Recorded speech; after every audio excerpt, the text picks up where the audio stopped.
And then the other charity, or not so much a charity, but the help that we give is to children's hospitals. And the one we've singled out, mainly because the businesses are down there as well, and it's nice and handy to pop and visit, as we did last Christmas, is the Pool Hospital in the children's ward. Not many people get in it. Where's your mum? She got a picture? This is that which raises the heart and demands very special human qualities, for which words are quite inadequate. I see the British Grand Prix. No? Don't get eaten too much. You might get in it. No view of Nigel is complete without mention of his remarkable wife, Roseanne.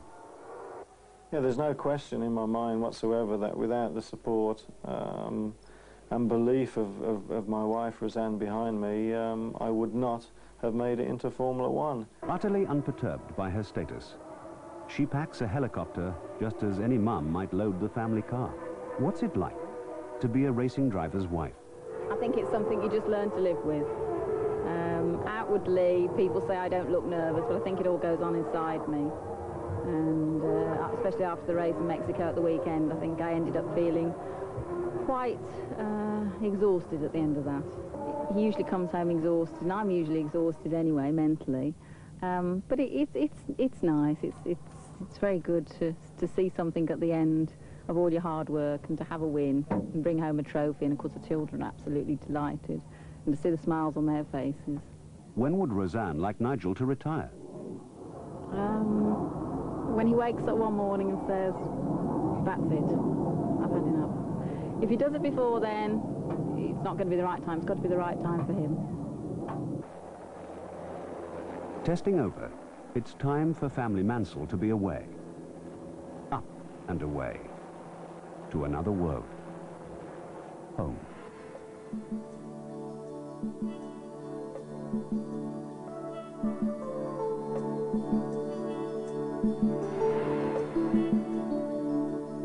The Isle of Man, set in the Irish Sea.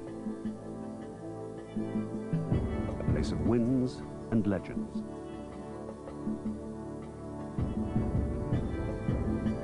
Fierce rocks and green hills.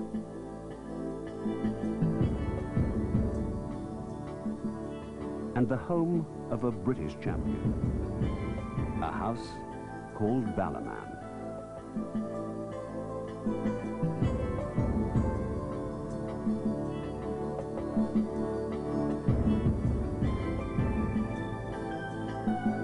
Nigel, with Roseanne and their children, have lived on the island for nearly a decade.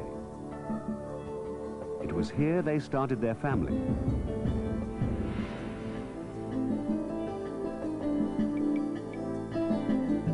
Ballerman is the final family seat.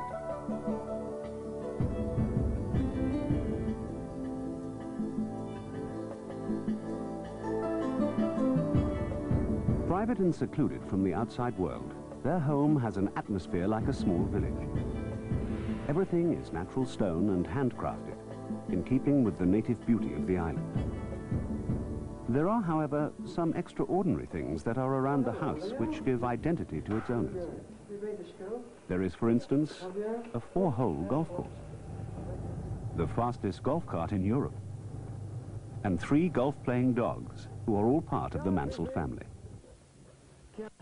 It is here that the British driver can relax, enjoy his family, and his favourite game.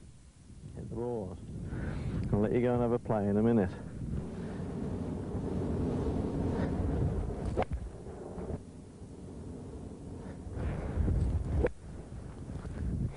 This is what life's all about. Doing nothing. Having a nice relaxing time. Trying to hit a silly little ball down a silly little hole. And 3 very faithful girls behind. Abby, Frisbee and Kizzy. Hey, you just pinched my ball. Shall we have a game then? Shall we have a game? Oh, sit, up, up, fetch.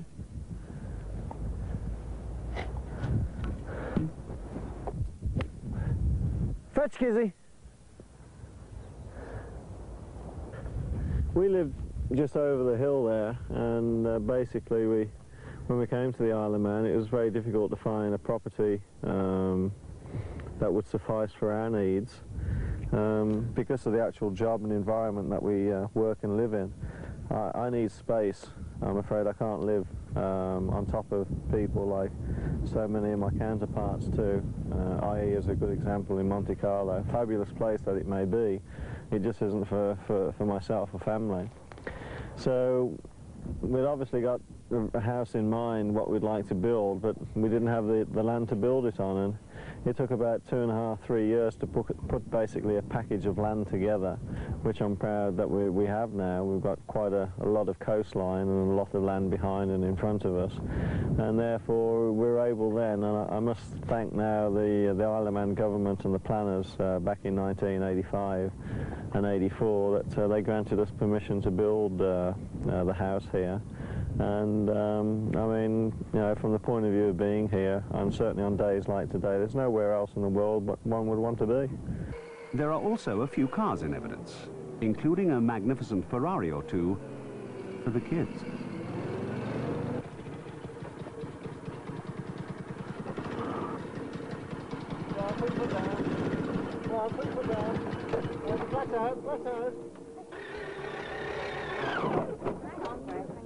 Not working at all now. The children's toy version is just as temperamental as the real thing. Like father, like son, Leo has occasional excursions off course. Everything is pretty normal at Ballyman. Children at school or at home. Pets. Even time to invite friends for a picnic. Yeah.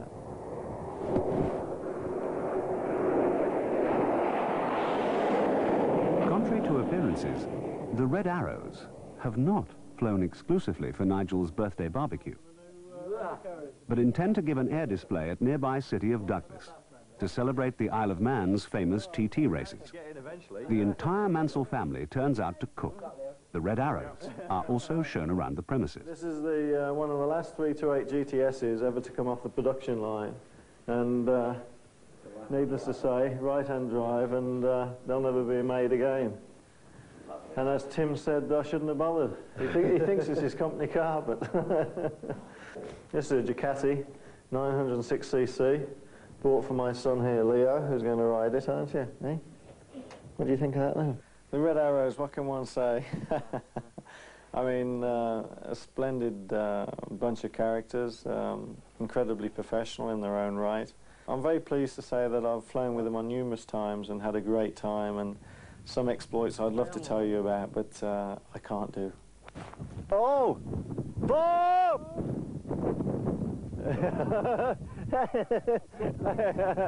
That almost got 2 Red Arrows in one.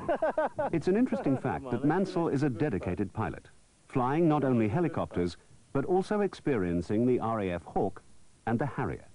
Oh! Extensive business interests are very much a part of Nigel's home. Mansell's resources are extensive, as is his considerable work for charity, and the latest scheme to promote British driving talent to Formula One. This is Mansell's way of putting something back into the sport he loves so well. The 4 days of home are vanished.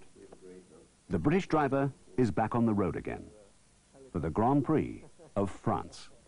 How did he feel about leaving his family, particularly the children?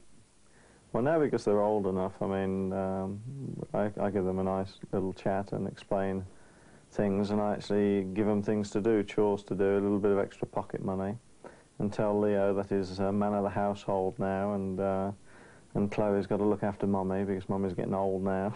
And it's amazing when you can rationalise with a 7-year-old, but they play ball, and they've never known anything different.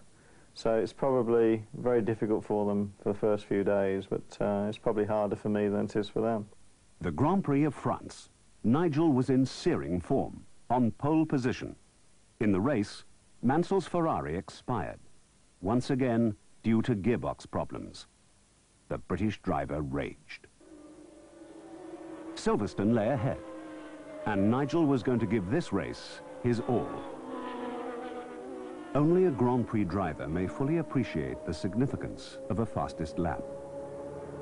In bygone days, the fastest lap during practice meant pole position. It also merited a World Championship point. Today, only the best starting position remains as reward for arguably the single most dangerous feat in Grand Prix driving. It is Mansell himself who remarked that if a member of the public were to accompany him on such a task, they would probably have a coronary arrest on the first corner. The driver himself is not free from stress on these occasions. The heart beats faster. The breathing becomes more labored. The adrenaline starts to surge. To drive on the razor edge of catastrophe requires deep mental and physical reserves from the driver. He must summon concentration, draw on skills of sight and memory, resolve these with the maximum performance of his vehicle, then throw caution to the wind and go for it. This was the moment all year Mansell had been waiting for. Outside, the track he knew better than any other in the world. He was in command of a superb chassis and in charge of the most powerful engine Ferrari could give him. It was now up to him. The brain snaps commands. The right foot feathers the throttle. The chassis wrestles with a huge gout of V12 power. Both struggle against each other as the speed builds and builds. The Ferrari engine wails its unique song. The wind tears at the suspension as curves are assaulted with smoothness. Mansell drives with delicacy, almost caressing the apex of a corner. His helmet looks fixed, despite the force of gravity. His breath must be controlled, assured, even, to complete a staggering lap of Silverstone. The fastest in recorded history. A display of sheer artistry. A dazzling 1 minute, 7.428 seconds. Proof of one of the most special laps in his career.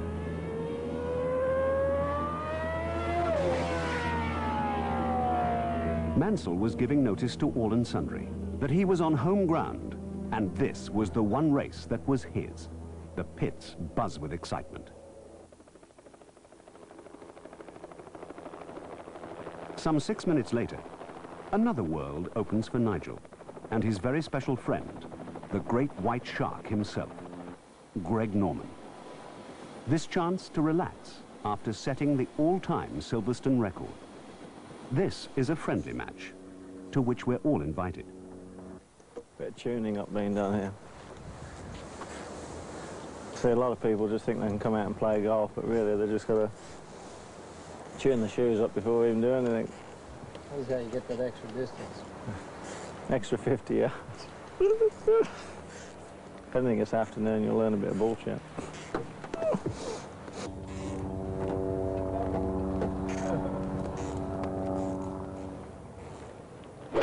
Norman and Mansell make the most of a delightful occasion.